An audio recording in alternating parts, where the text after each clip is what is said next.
மகர ராசி அன்பர்களே நண்பர்களே, உத்தராடம் 2, 3, 4ஆம் பாதம் திருவோணம், அவிட்டம் 1, 2ஆம் பாதத்தில் இருக்கக்கூடிய மகர ராசி அன்பர்களே, மன வலிமையுடன் நினைத்ததை சாதிக்கும் உங்களுக்கு கார்த்திகை மாதம் யோக மாதம்.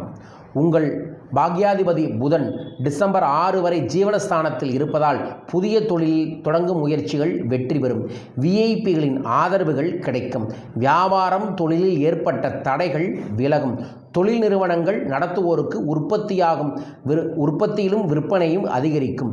எதிர்பாராத பணவரவு நிச்சயம். புதிய இடம் வீடு வாங்கும் முயற்சிகள் வெற்றி பெறும். சிலர் புதிய வீட்டில் குடியேறுவர். இதுவரை இருந்த நெருக்கடி பிரச்சனையெல்லாம் இடம் தெரியாமல் போகும். என்றாலும் அஷ்டமஸ்தானத்தில் கேது இருப்பதால் உடல்நிலையில் கவனம் தேவை. உங்கள் வளர்ச்சியைக் கண்டு சிலர் பொறாமையால் காரணமாக உங்களை பற்றி தவறாக சித்தரிக்கலாம். சுய ஒழுக்கத்தில் கவனமாக இருப்பது நல்லது.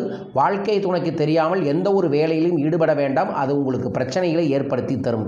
லாபஸ்தானத்தில் சூரியனால் அரசு வழி முயற்சி நிறைவேறும். அரசு ஒப்பந்தக்காரர்களுக்கு தடைப்பட்ட பணம் வரும். குடும்பத்தில் நிம்மதி அதிகரிக்கும். மாணவர்களுக்கு படிப்பில் கவனம் ஏற்படும்.